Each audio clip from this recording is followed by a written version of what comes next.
নমস্কাৰ বন্ধুসকল পুনৰবাৰ স্বাগতম জনাইছোঁ আসাম এক্সাম ষ্টাডি চেনেলৰ অন্য এটি ভিডিঅ'লৈ বন্ধুসকল আজি মই আপোনালোকৰ বাবে লৈ আহিছোঁ জেনেৰেল নলেজৰ পাৰ্ট 13 আৰু ইয়াত আছে যিকোনো প্ৰতিযোগিতামূলক পৰীক্ষাসমূহত সুবিধা হোৱাকৈ উত্তৰ পূৰ্বাঞ্চল তথা উত্তৰ পূব ভাৰতৰ বৃহত্তম আৰু ক্ষুদ্ৰতমসমূহ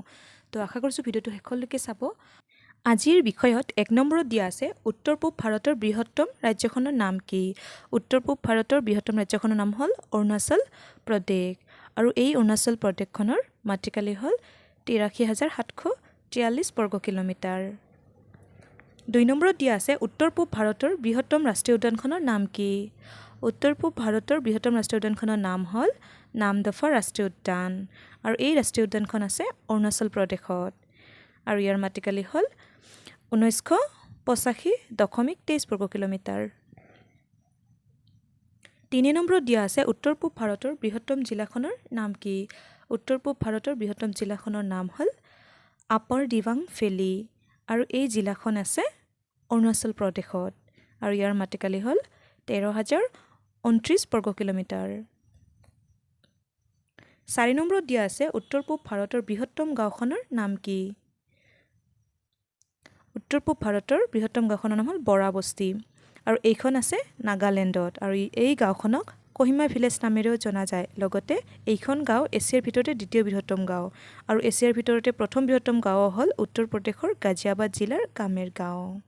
তো মনত ৰাখিব বন্ধুসকল 5 নম্বৰত দিয়া আছে উত্তৰ পূব ভাৰতৰ বৃহত্তম হ্ৰদৰ নাম কি উত্তৰ পূব ভাৰতৰ বৃহত্তম হ্ৰদৰ নাম হ'ল লকটক হ্ৰদ আৰু এই হ্ৰদটো আছে মণিপুৰত আৰু ইয়াৰ কালি হ'ল 40 বৰ্গ কিলোমিটাৰ 6 নম্বৰত দিয়া আছে উত্তৰ পূব ভাৰতৰ বৃহত্তম নদীদ্বীপৰ নাম কি উত্তৰ মাজুলী আৰু এই মাজুলী নদীদ্বীপটো আমাৰ অসমত আছে ইয়াৰ মাটিকালি হ'ল 880 বৰ্গ কিলোমিটাৰ 7 নম্বৰত দিয়া আছে উত্তৰ পূব ভাৰতৰ বৃহত্তম বিমানবন্দৰটোৰ নাম কি আছিল উত্তৰ লোকপ্ৰিয় গোপীনাথ বৰদলৈ আন্তৰ্জাতিক বিমানবন্দৰ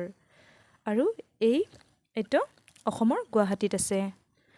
8 নম্বৰত দিয়া আছে উত্তৰ পূব ভাৰতৰ বৃহত্তম অভয়াৰণ্যখনৰ নাম কি উত্তৰ দিবাং ভেলী অভয়াৰণ্য আৰু এই অভয়াৰণ্যখন আছে অৰুণাচল প্ৰদেশত আৰু ইয়াৰ মাটিকালি হ'ল ৪,১৪৯ বৰ্গ কিলোমিটাৰ 9 নম্বৰত দিয়া আছে উত্তৰ পূব ভাৰতৰ বৃহত্তম ৰেল ষ্টেচনটোৰ নাম কি আছিল কি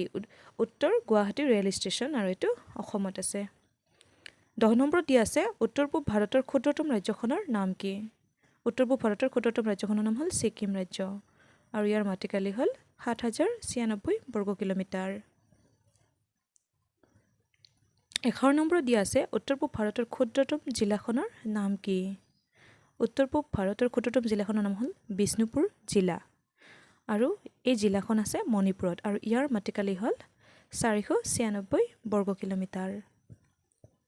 12 নম্বৰত দিয়া আছে উত্তৰ পূব ভাৰতৰ ক্ষুদ্ৰতম ৰাষ্ট্ৰীয় উদ্যানখনৰ নাম কি উত্তৰ পূব ভাৰতৰ ক্ষুদ্ৰতম ৰাষ্ট্ৰীয় উদ্যানখনৰ নাম হ'ল কেইবুল লামজাও ৰাষ্ট্ৰীয় উদ্যান আৰু এই ৰাষ্ট্ৰীয় উদ্যানখন আছে মণিপুৰত আৰু ইয়াৰ কালি হ'ল 40 বৰ্গ কিলোমিটাৰ লগতে এই ৰাষ্ট্ৰীয় উদ্যানখন পৃথিৱীৰ একমাত্ৰ উপঙা ৰাষ্ট্ৰীয় উদ্যান 13 নম্বৰত দিয়া আছে উত্তৰ পূব ভাৰতৰ ক্ষুদ্ৰতম অভয়াৰণ্যখনৰ নাম কি উত্তৰ গৰমপানী অভয়াৰণ্য আৰু এই অভয়াৰণ্যখন আছে অসমৰ কাৰ্বি আংলং জিলাত আৰু ইয়াৰ কালি হ'ল 6.05 বৰ্গ কিলোমিটাৰ 14 নম্বৰত দিয়া আছে উত্তৰ পূব ভাৰতৰ ক্ষুদ্ৰতম পক্ষী অভয়াৰণ্যখনৰ নাম কি উত্তৰ পূব ভাৰতৰ ক্ষুদ্ৰতম পক্ষী অভয়াৰণ্য হ'ল দীপৰ বিল পক্ষী অভয়াৰণ্য আৰু এইখন অসমৰ কামৰূপ জিলাত আছে কামৰূপ মহানগৰ আৰু ইয়াৰ কালি হ'ল 4.14 বৰ্গ কিলোমিটাৰ 15 নম্বৰ দিয়া আছে উত্তৰ পূব ভাৰতৰ ক্ষুদ্ৰতম নদীদ্বীপৰ নাম কি উত্তৰ পূব ভাৰতৰ ক্ষুদ্ৰতম নদীদ্বীপটো হ'ল উমানন্দ আৰু এইটো ব্ৰহ্মপুত্ৰ নদীৰ মাজত আছে তো অসমৰ গুৱাহাটীত অৱস্থিত আৰু ইয়াৰ মাটিকালি হ'ল 13 বিঘা 3 কঠা তো বন্ধুসকল আজি ভিডিঅ'টো চাই কেনেকুৱা পালে প্লিজ কমেণ্টত জনাব লগতে লাইক শ্বেয়াৰ আৰু চেনেলটো প্লিজ ছাবস্ক্ৰাইব কৰি থ'ব লগতে কাষতে থকা ঘণ্টাটো দবাই অল কৰি দিব